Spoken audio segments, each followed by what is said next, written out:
Happy Jesus Chocolate Egg Day, everybody. I'm not entirely sure what the story behind that is, but as the title suggests, I'm making this video to explain about why I gave up making music and to answer the question, will I ever return to doing it? So I think before I go into it, I'm gonna have to go back a little bit and explain a bit about how I got into this position. Basically, I started out as a musician. I began playing guitar at the age of 9, 10 years old, something like that. And very shortly after I started playing, I formed my very first band after seeing Nirvana on the Jonathan Ross show, and pretty much decided that's what I wanted to do. I wanted to be Kurt Cobain, basically. When I was about 10, 11 years old, I started a band at school with a couple of friends that sort of had like bits of drum kits and keyboards and stuff like that. It wasn't a real thing. We had absolutely no idea what we were gonna do. Like I say, we were a bunch of 11-year-old kids. We had no idea about anything. We just wanted to be in a band.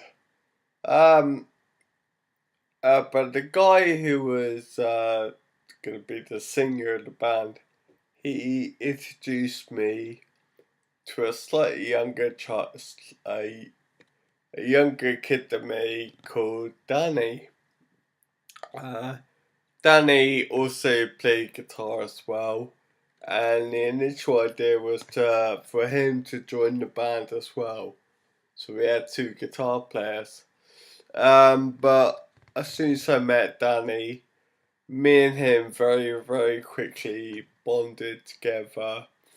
We both had a mutual love of Sonic Youth and Pearl Jam and Nirvana. And it became very clear to us that we wanted to be in a band more seriously than everyone else wanted to be. So we went off and did our own thing. And we formed the beginnings of Dead Fish around about when I was 11 years old. Um, Danny being about a year younger than me. We started gigging at a very early age again. 13, 14 years old we were. We started playing. We started playing like parties and like social events at schools and things. Anyway, where there was an audience basically. And we worked very hard with it until we got into a position where we were starting to play gigs and making money, making a bit of money out of it. And again, this all happened at a very, very young age for us. We were all very determined to do it. We were, in our own minds, we were a proper band, really. We had guitarists, we had drummers, we had a bass player, we wrote our own songs, we put on our own gigs. We were about as real as you can be, really, without being on a major label or anything. We worked tirelessly hard during school to be in a band, to make it as a band. Me in particular, I pretty much let all my schoolwork go to the side of me. As soon as I started gigging with a band, and that was it. I kind of lost interest in everything around me. All I wanted to do was be in a band and do music. And as I've explained before, with my condition, I had that looming over me, so it was a kind of it was kind of a deal breaking situation for me. I could either carry on doing schoolwork and try and do something in my life, or I can be a guitar player for as long as I can, and that was the option I chose. So I pretty much put everything behind me and put all my effort and dedication into being in a band. It took a long time, a lot of work and a lot of effort to get anything done in the band. I didn't actually end up releasing my first CD with a band until I was around about 20 years old. By that point, we'd already been together 8-9 years together. But we went down to Brighton and we produced a proper CD in a proper jewel case, in a proper studio and everything, and that was really great. We played Glastonbury Festival twice. We played some, well, in our minds, we started playing some fairly decent shows, decently sized shows in music venues and stuff, and we're playing in like Southampton and London, and it was all very exciting. It was really great.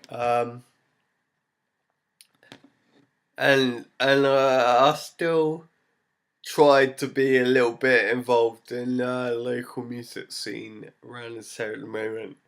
When I go and see bands play, I'm always having a little bit of a smug smile on my face, and what I mean by that is when we first started out all those years ago, there was only there was about 3 or 4 bands in the local Chepton Street in Glastonbury, Wells area. We're all around about the same age, and we don't really know each other, but we're all trying to do the same sort of thing, and and the local music scene came out of us few bands really. We played gigs. We went and played gigs with each other. We put on our own shows, and then people would come along and they would see us doing it, and then other bands would form out of coming to watch us play. And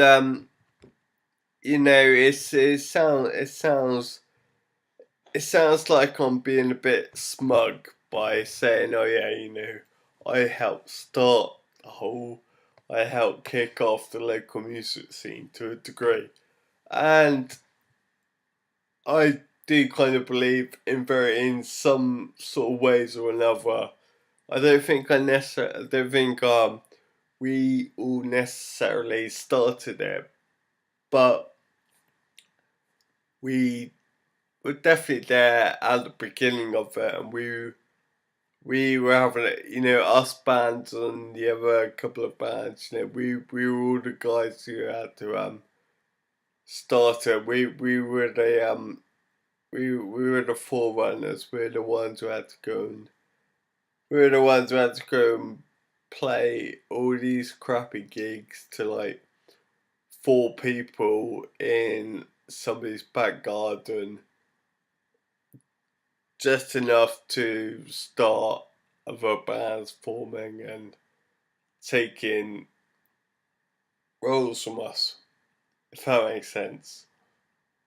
It pretty doesn't, but maybe if you're in a band yourself, you'll understand what I'm trying to say. It was a great time. I'm very, very proud to have been. I'm very proud to have been there at the start of it all. I'm very proud to still think that me in my band helped kick it all off for everyone. Then again, I expect people will start commenting and saying, "Fuck off, Max."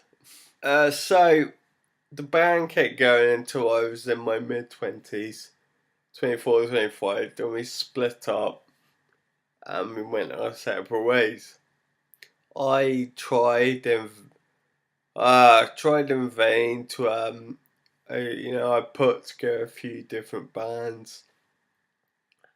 I went and wrote songs for other bands. I produced a couple of EPs for some people, and I tried to, and I failed, but I tried to start my own independent record label, which I closed down not long ago. So people ask me now, am I ever gonna go back to it? You know, why did I quit? Why did I quit? And will I ever go back to doing music again? The reason I kind of gave up really was I was with my condition, being in a wheelchair. I was starting to find it getting very, very difficult playing guitar. My fingers, as you can see, aren't exactly doing fingery things anymore. Kind of not really, don't have too much movement over them. And I can't really hold the guitar very well. And as I was starting to play, it just became more and more hard work for me to do it. So I had to make a decision a couple of years ago to try and stop it and cut it out of my life completely. And I did. I just stopped playing music. I stopped writing music because my attitude was, unless I can have it exactly how I had it before, I won't accept a lesser a lesser version of it. I want it how it was. I don't know if people can understand that, but I hope they do. So basically, will I go back to doing it? Well, I don't know. Again, I have a bit of a love-hate relationship with music at the moment. I still have my guitars lying around, but I can't play them, and that frustrates me. Yet, I don't feel the same passion for writing music on a computer because it's electronic. It doesn't seem organic. If that makes sense. I.e., I like when you're playing guitar. I do like hearing the bum notes, the dud notes, the string buzzes, all the little mistakes. Because when you hear it back, it just sounds more authentic. Whereas using digital programs, you're going to get a perfect sound each time. And that's very off-putting to me. I have bought myself synthesizers and drum machines and recording software. And I've got to be honest and admit that I am sort of starting to get that little bit of a twinge I get when you want to start writing and recording music and making new sound. So yes, I think I will get back to it one day.